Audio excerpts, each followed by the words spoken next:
Los Angeles, a day after downtown protests on the federal immigration crackdown turned fiery, a walk down the typically bustling thoroughfare of Los Angeles Street showed the chaotic remnants. A heavy police presence could be seen stretching for blocks as matching black and white police squad cars from neighboring cities, including Montebello, Campbell, and Alhambra, lined up. Profanity-laced graffiti was sprawled on several downtown buildings targeting U.S. Immigration and Customs Enforcement, spray-painted in many different colors. They were mixed in with several "Return the Homies" messages, and a famous Thomas Jefferson quote, "When tyranny becomes law, rebellion becomes duty." Shards of glass were also scattered where windows had been shattered, including at the Los Angeles Police Department Metropolitan Detention Center, and a nearby federal building. And, not far from where, the police fired tear gas and rubber bullets, and where protesters hurled rocks and concrete. The remains of 5 self-driving Waymo vehicles were charred as onlookers passed by and took photos with their smartphones. The visual reminders were evident after tensions escalated in Los Angeles between law enforcement and protesters on June the 8th as National Guard troops arrived to quell demonstrations against President Donald Trump's immigration crackdown. Residents who surveyed the damage and vandalism were disillusioned by what unfolded in their city, and feared what might come next. Amid the aftermath on Los Angeles Street,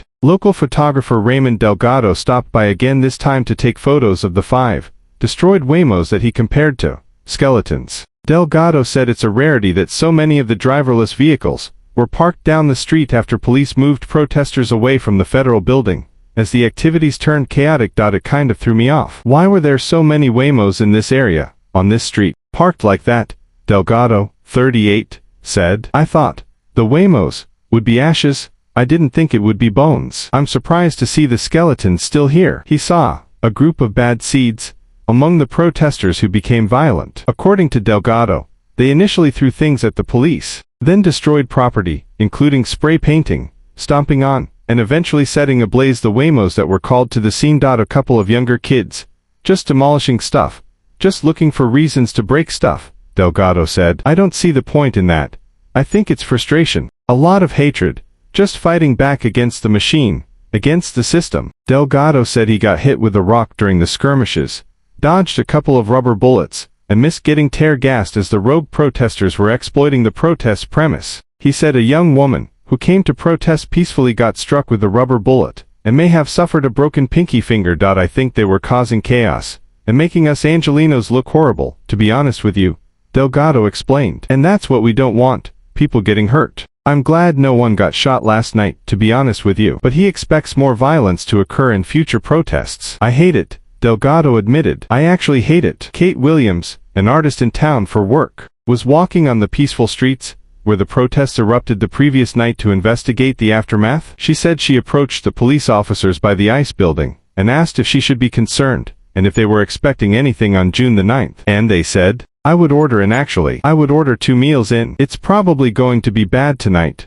Williams shared. I saw they were putting up barricades for the roads around City Hall as I walked over here. By here, near the intersection of Los Angeles and Arcadia streets, Williams encountered the burned-out Waymos. All 5 cars were reduced to rubble and almost perfectly lined up, one after the other, as people took photos with their phones. I am pretty speechless, Williams said. I, of course, saw the photos on the news of the car before it was set on fire, when it was all graffitied. And I don't know. I mean, it's crazy times. It's interesting times. Williams said she is a photographer and came to document the aftermath, and that included the Waymos. So when I saw the heaps of rubble, I was pretty mesmerized at the level of destruction, she said. I'm just reminded of that when I see something like this that took so much anger, so much passion to get to this point. Diana Dew, a nonprofit worker and activist, who lives just blocks from downtown Los Angeles, said she initially saw 3 Waymos before coming to take a closer look as the protesters headed north on Los Angeles Street. Then I saw there were 5 and I was like,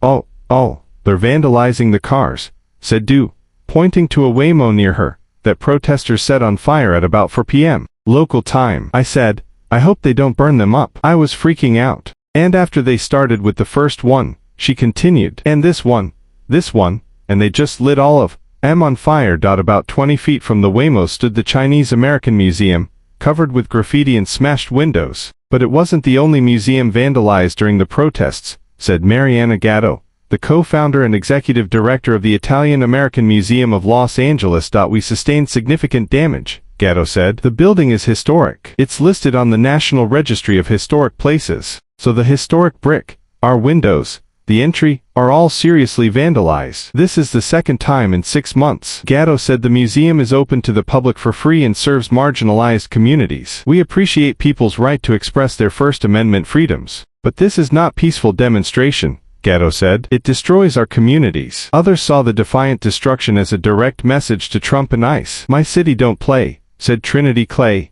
21, a Los Angeles native, who now lives in Woodland Hills. We didn't play during Rodney King. We went crazy after George Floyd, and now you're sending the National Guard against my people. That's a violation of our civil rights. A second-year sociology major at LL Valley College, Clay said she's had to tell her 7-year-old daughter what's going on if some of her Latino classmates don't show up at school. I had to warn her about ICE and not to be scared if they may come to her school and take her friends away, Clay said. It's that real. But Clay said she doesn't want to see escalating violence if the protests persist, because they want us to hurt each other. As a group of masked protesters waving combined Mexican and U.S. flags passed by Clay and the destroyed Waymos, Clay offered them a piece of advice.